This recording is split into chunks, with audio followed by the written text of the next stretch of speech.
네, 안녕하세요. 이번 시간부터 관세법 1조 본격적으로 시작해 보도록 하겠습니다. 지난 시간에 공부하신 그 사전 기초적인 개념은 꼭 공부를 하셨으면 좋겠습니다. 그걸 하시면 이 법을 공부하시는데 굉장히 용이함, 편리함을 가질 수 있으시거든요. 네, 1조 보시겠습니다. 1조는 이미 진행을 하셨죠. 이 법은 관세의 부과 징수, 이제 금전에 관한 얘기였습니다. 이렇게 끊어주시는 게 좋습니다. 그리고 수입 물품의 통관을 적정하게 한다. 통관에 대한 얘기, 이 두 개를 적정하게 하는 거죠. 이것과 이것을 적정하게 하고 다시 돈 얘기로 돌아옵니다. 관세 수입을 확보함으로써 국민 경제 발전에 이바지함을 목적으로 한다. 암기가 되셨을 겁니다. 관세의 부과, 징수, 통관 적정, 관세 수입 확보, 국민 경제 발전에 이바지함을 목적으로 한다. 이렇게 이해하시면 되고요. 이것은 이제 10년간 출제가 되지 않았습니다. 그래도 이제 전체를 여러분께서 이해하시는 데 있어서 필수적인 부분이니까 네, 암기하고 계셔야 됩니다. 적정이 이 두 군데에 다 해당된다라는 것을 여러분이 이해하셔야 되고요. 이제 2조 정의부터 보시는데요. 2조 정의가요 상당히 중요합니다, 여러분. 그리고 이 2조 정의는 하나 써놓으실게요. 네, 써볼까요? 네, 단어 그리고 조사, 심지어 조사까지도 조심하셔야 됩니다. 단어도 조심하셔야 되겠지만 조사, 은는이가 있잖아요, 여러분. 그것까지 조심하셔야 돼요. 네, 그건 제가 말씀드릴 테니까 이제 주도 면밀하게 보셔야 됩니다. 우리 관세법에서 정의되는 용어들이 쭉 기술되고 있는데요. 시험에서는 굉장히 많이 나오고 있습니다. 빈출되는 부분이니까 여러분이 꼭 숙지하셔야 됩니다. 첫 번째 수입이라고 나오죠. 수입. 그 수입이란에 그 수입 동그라미 하시고요. 별표 하십니다. 지난 시간에 제가 통관의 세 가지를 말씀드렸습니다. 수입 통관, 수출 통관, 반송 통관. 이 관세법 전체가 무엇에 대해서 기술하고 있다? 네, 핵심은 수입이다. 수입 통관이죠. 그래서 수입이 가장 중요합니다. 수입이란 이렇게 정의를 했죠. 그래서 수입에 대한 정의가 왜 중요할까요, 여러분? 우리 1조에서 수입되는 물품에 대해서 이제 관세를 부과하잖아요. 그래서 14조를 한번 보시겠습니다, 여러분. 14조를 넘기시면 뭐라고 써 있습니까? 네, 짧은 우리 법조문 하나가 나오죠. 수입 물품에는 관세를 부과한다. 그래서 관세를 부과하기 위해서는 우리 수입에 대한 정의를 정확하게 인식을 해야 됩니다. 그렇죠? 그래서 수입은 관세가 부과되기 때문에 굉장히 우리 관세법에서는 중요한 용어다. 이렇게 이해하셔야 됩니다. 그리고 수입 동그라미 치시고요. 이제 이렇게 한번 써놓을게요. 우리 관세선을 통과하는 것이 수입이다. 이런 말씀을 드렸습니다. 이게 관세선이거든요. 여기가 이제 보세구역입니다. 이 보세구역은 우리 국내 영토에 있지만 관세법상 외국지역이라고 했죠. 보세구역. 요 관세선을 넘어가는 것이 우리가 수입이다라고 생각하시면 되겠습니다. 지금 이렇게 법상에 풀 문장으로 되어 있잖아요. 이제 이렇게 보시는 것도 좋지만 그 밑에 보시면 그림과 함께 1, 2, 3, 4로 나눠져 있죠. 이렇게 보시는 것이 더 좋습니다, 여러분. 네, 이걸 이중으로 다 보셔야 됩니다. 이렇게 법문 전체로 내서 이 전체에서 몇 단어를 바꾸거나 조사를 바꿔서도 출제하고요. 이렇게 1, 2, 3, 4로 쪼개서도 출제합니다. 여러분이 꼭 그걸 기억하시고 두 개를 다 보셔야 된다. 근데 이해 차원에서 밑에 1, 2, 3, 4를 먼저 보시도록 하겠습니다. 첫 번째 보시니까 그림을 다시 그려보겠습니다. 이렇게 돼 있죠. 이제 보세구역이 이렇게 돼 있죠. 그래서 이 관세선을 통과하는 경우에 우리가 수입 통관이라고 말씀드렸는데 첫 번째 1번에 보면 그냥 이렇게 지나가는 게 있어요. 1번. 여기 1번 돼 있죠. 요걸 뭐라고 하냐면 그러니까 외국 물품이 내국 물품으로 우리 관세선을 통과했습니다. 이거는 써놓으세요. 밀수입입니다. 밀수입. 네, 일반적이지 않은 경우죠. 보세구역에 들어가서 수입 신고하고 수입 신고 수리되고 내국 물품이 돼야 될 텐데 우리 외국 물품이 그냥 바로 반입되는 겁니다. 국내로. 이것은 일반적이지 않다. 밀수입이다. 그래서 뭐라고 되어 있습니까, 여러분?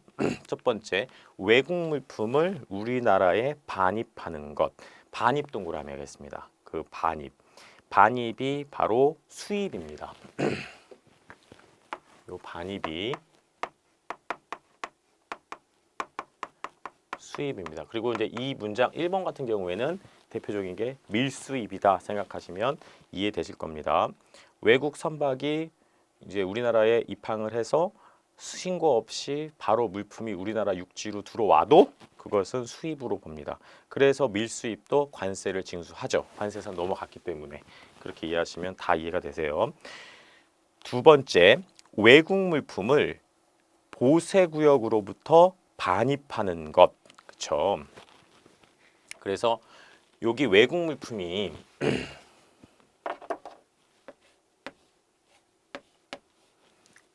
보세구역에 들어갔어요. 그래서 보세구역에서 나왔죠. 보세구역으로부터입니다. 그래서 여러분이 으로부터의 그 빨간색 동그라미 하셔야 됩니다. 외국 물품을 보세구역으로부터 반입하는 것. 네, 이건 아까 전에 세관 공무원 우리 이전 시간에 말씀드렸던 세관 공무원의 입장이 아니고요. 보세구역으로부터 국내로 반입한다는 개념입니다. 조금 혼동이 되실 수 있는데요.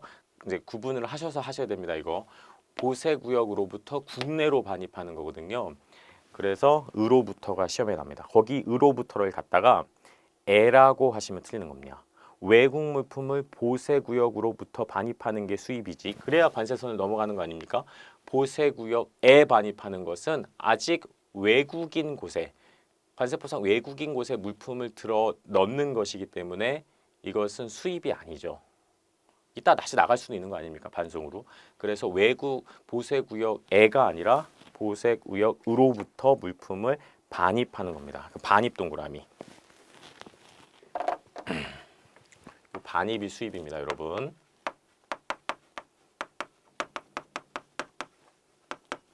빨강색으로 으로부터에다가 별표 치셔야 됩니다. 그리고 보세구역에 하면은 뭐가 됩니까? 이렇게 들어가는 거죠. 이게 수입이 아니라 여러분 이게 수입입니다. 보세구역으로부터 우리나라로 갖고 들어오는 것. 그쵸? 이게 시험 나와요, 여러분. 자, 그 다음에 3번 외국 물품을 우리나라에서 소비 사용하는 것. 자, 거기 그림 보시면요. 이게 3번인데요. 여기서 소비하는 겁니다. 사용하는 겁니다. 여기가 이제 관세선이에요. 어떤 사람이 보세구역에 들어갔어요.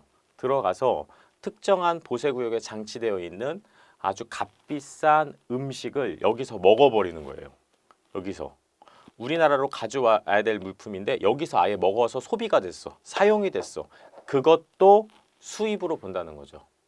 네. 국내에서 이제 유통될 물품이었는데 들어가서 그냥 사용하거나 먹어버리는 거예요. 그것도 우리 형평성을 위해서 우리가 관세를 부과하기 위해서 수입으로 봅니다. 네. 거기 외국 물품을 우리나라에서 소비 사용하는 것. 거기 소비 사용 동그라미 하겠습니다. 네, 소비 사용.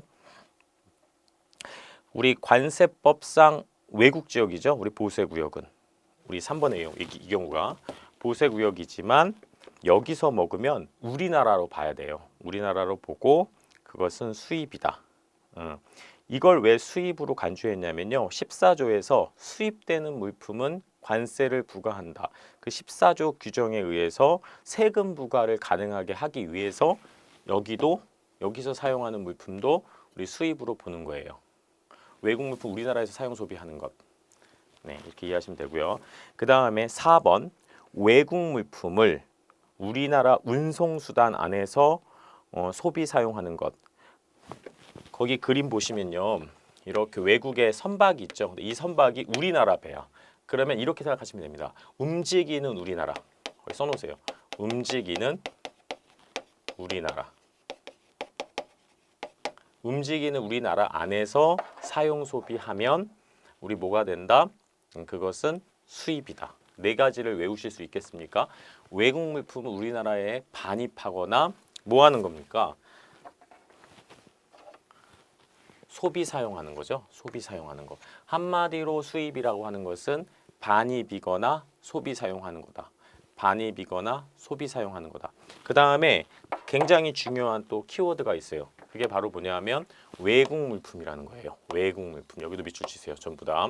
외국 물품이 핵심입니다. 외국 물품을 우리나라에 반입하거나 소비 사용하는 것. 이렇게 이해하시면 되겠습니다. 그리고 특히 조심할 거 저기 으로부터 저기는 에 하면 안 되고요. 여기는 또 에죠. 우리나라 에. 여기 또 발표 치겠습니다. 외국 물품 우리나라에 반입하는 거죠. 조사가 시험에 나온다. 꼭 기억하세요. 그 다음에 옆에 보시겠습니다. 그 옆에 보시면 법 239조가 있어요. 여기서는 수입으로 보지 아니하는 소비 사용이 있네요. 그래서 이 수입으로 보는 것과 수입으로 보지 않는 2조와 239조가 같이 나와요. 섞여서. 네, 시험 문제는 그렇게 나옵니다. 여러분 알려드렸어요. 거기도 이제 밑줄 치겠습니다. 수입으로 보지 아니하는 239조. 첫 번째, 우리 1번 선용품, 기용품 또는 차량용품 이렇게 나오는데요. 거기 선용품, 기용품, 차량용품 밑줄 쳐볼게요. 선용품이란 말이 상당히 생소하시죠? 근데 여기 2조 정의에 기술이 되어 있습니다. 거기 2조 정의에 그 10항 한번 보시겠습니다. 거기 보시면 선용품이 있어요. 선용품. 그죠? 선용품 뭐라고 되어 있습니까? 꼭 이거는 암기를 하셔야 됩니다. 그 예전에는 시험에 많이 나왔는데요. 선용품이란 배에서 사용하는 물품이죠. 운항을 위해서 사용하는 물품 이렇게 쓰세요. 배에서 운항을 위해서 사용하는 물품. 그래서 음료식품, 음료식품 끊어보세요. 음료식품은 왜 필요합니까? 선원이나 선장이 먹어야 되지 않겠습니까? 그래야 배가 운항할 수 있겠죠. 식료식품, 사람이 먹는 거. 그 다음에 연료, 그 연료의 형광펜 하십니다. 연료는 배가 먹는 거죠. 그래서 선용품이라고 하면 여러분이 뭐지라고 이렇게 머릿속에 특별히 안 남으실 텐데 앞으로 선용품이라고 하면 연료를 생각하시면 돼요. 연료 끊고 이제 이건 먹는 겁니다. 사람이 먹는 것과 배가 먹는 것, 그 다음에 소모품, 그리고 밧줄. 우리 선박엔 항상 밧줄, 닷도 내리고 하니까 밧줄이 필요하죠. 그리고 우리 수리용 예비 부분품, 거기 예비란 말에 동그라미 치세요. 수리용 예비 부분품 또는 부속품. 이 예비 부분품이라는 게 이제 시험에 나왔는데요. 어떤 거냐면 항해 중에 갑자기 엔진에서 이제 좋지 않은 소리가 나는 겁니다. 그러면 기술자가 가서 배를 거기서 그 자리에서 수리를 합니다. 그때 수리할 수 있는 그런 부품들이 있어요. 근데 그 부품이라는 것이 아주 뭐 간단한 부품이어야 됩니다, 여러분. 뭐 엔진을 통째로 가서 뭐 들고 갈 수도 없는 선박용 엔진을 갖고 와서 교체하는 게 아니고요. 그냥 쉽사리 가볍게 교체할 수 있는 그런 것들을 하나 실는 거죠. 스페어로. 그래서 수리용 예비 부분품 이렇게. 그래서 그거 기억하시고요. 그 밖에 이와 유사한 물품입니다. 그런데 그 수리용 예비 부분품에서 하나만 써놓을게요. 오답을. 이제 예전에 나왔던 것들. 오답은 제가 다 말씀드릴 거거든요. 거기 써놓으셔야 됩니다. 엔진은 안 돼요, 여러분. 엔진은 뭐 덩치가 너무 커서 선원들이 가서 교체할 수가 없는 거죠. 운항 중에. 그리고 시험에 나왔던 게 선박 추진용 엔진이었습니다. 써보세요. 선박 추진용 엔진. 선박 추진용 엔진이 오답으로 기출됐었고, 그리고 선원 후생용품이 나왔습니다. 선원 후생용품. 기출됐던 오답은 제가 말씀드릴게요. 자, 왜 선원 후생용품은 우리 운항에 있어서 꼭 필요한 물품은 아니잖아요. 없어도 되는 거죠. 그래서 선용품이 아닙니다. 그렇게 출제됐고, 그 밖에 이와 유사한 물품으로서 해당 선박에서만 동그라미. 그 만이 뭐냐 하면요. 필수 요소라는 거죠. 꼭 필요한 것. 자, 그게 바로 선용품입니다. 우리 지금 선용품 정리하셨죠? 네. 여기. 네. 음료, 요거 사람 먹는 거, 그리고 배가 먹는 거. 연료가 대표적인 우리 선용품이다. 소모품, 밧줄, 수리용 예비 부분품. 수리용 예비 부분에는 엔진이라든가 선원의 뭐 후생용품 이런 건 안 된다고 했습니다. 부속품, 직기기와 유사한 물품으로서 해당 선박에서만 사용되는 것. 이게 필수적인 물품이라는 거죠. 네, 그거 기억하시고요. 밑에 기용품이라는 것은 선용품에 준하는 물품으로서 항공기에서 쓰이는 거죠. 근데 차량용품이라는 것은 선용품에 다 준하는 겁니다. 준하는 물품으로서 해당 차량에서만 사용되는 물품을 말한다. 다시 이제 돌아오셔서 네, 우리 수입으로 보지 않는 것 보겠습니다. 선용품, 기용품 또는 차량용품을 운송수단 안에서 그 용도에 따라 소비 사용하는 경우는 수입으로 보지 않는다는 거죠. 이게 여러분 다 엔드 조건입니다. 이게 다 충족돼야 돼요, 여러분. 엔드 써놓으세요. 그래서 선용품, 기용품, 차량용품을 운송수단 안에서 써야 돼요. 그리고 그 용도에 따라 써야 됩니다. 이 말이 중요해요. 그 용도 안에 쓰는 거, 소비 사용하는 거. 그런데 이제 여러분이 좀 조심할 것은 이겁니다. 그 1번하고요. 아까 수입으로 보는 이 4번하고 헷갈리시면 안 됩니다. 외국 물품을 지금 달라졌죠. 목적어가. 우리 수입으로 보는 건 외국 물품이었죠. 지금 수입으로 보지 않는 것은 선기용품 등이었고, 그렇죠? 그리고 수입으로 보는 것은 우리나라 운송수단 안에서라는 말이 붙었죠. 우리나라 운송수단 안에서, 여기 밑줄. 그런데 수입으로 보지 않는 것에 보시면요, 그냥 운송수단이라고 돼 있어요. 그냥 운송수단이기 때문에 여기엔 이렇게 써놓으세요. 우리나라 선박이든 외국 선박이든 상관없어요. 그게 중요한 겁니다. 성기용품 또는 차량용품을 우리나라 선박이든 외국 선박이든 그 안에서 그 용도에 따라서 소비 사용하는 경우는 우리 수입으로 보지 않겠다. 그럼 수입으로 보는 거 다시 한번 보세요. 거기 왼쪽에 4번. 외국 물품을 우리나라의 운송수단 안에서 소비 사용하는 것. 그렇죠? 이렇게 이해를 하셔야 됩니다. 지금 수입으로 보는 거는 목적어가 전부 다 뭡니까? 외국 물품이죠. 외국 물품. 외국 물품을 우리나라 운송수단 그리고 소비 사용하는 것. 여러분 이제 조심하실 것이 이제 수입으로 보지 아니하는 사용 소비 요거를 보셨는데요. 지금 수입의 정의를 보시면서 지금 이렇게 나누어서도 보셨잖아요. 전체를 우리 본문의 풀 문장으로도 보실 수 있으셔야 돼요. 그래서 여기서 이제 중요한 게 수입이란 목적어 중요하죠. 외국 물품을 우리나라에, 요 애도 상당히 중요하다고 말씀드렸고, 보세구역으로부터 반입하는 것을 자 말한다. 반입하거나 외국 물품 우리나라에 반입하거나 우리나라에서 사용 소비, 우리나라에서 사용 소비하는 것. 그 다음에 우리나라 운송수단 안에서 사용 소비하는 것을 포함하며 자 239조 각 호의 어느 하나에 해당하는 소비 사용은 제외한다. 이게 지금 방금 보신 거잖아요. 그래서 사용 소비로 보지 수입으로 보지 않는 것 239조 예 그걸 보신 겁니다. 그래서 이 풀 문장을 다 보셔야 돼요. 이것도 보시고 네 이것도 보시고 하셔야 됩니다. 다시 수입으로 보지 아니하는 소비 사용 보시겠습니다.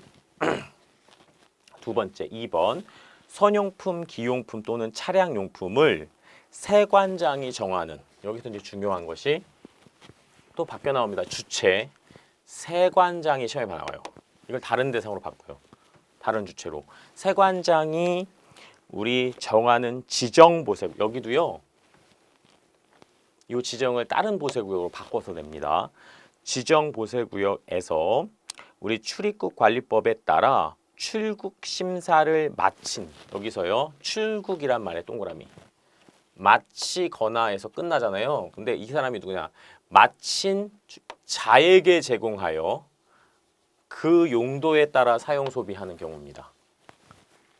또는 우리나라에 입국하지 아니하고 우리나라를 경유해서 제3국으로 출발하려는 자에게 제공하여 용도에 따라 사용한 우리 소비하거나 사용하는 경우 이렇게 돼 있죠. 지금 말이 상당히 어렵습니다. 그래서 한마디로 말하면 이겁니다. 그 출국과 출발이라는 말을 우리가 보시면은 나가려는 배다 이렇게 이해하시면 됩니다. 나가려는 배.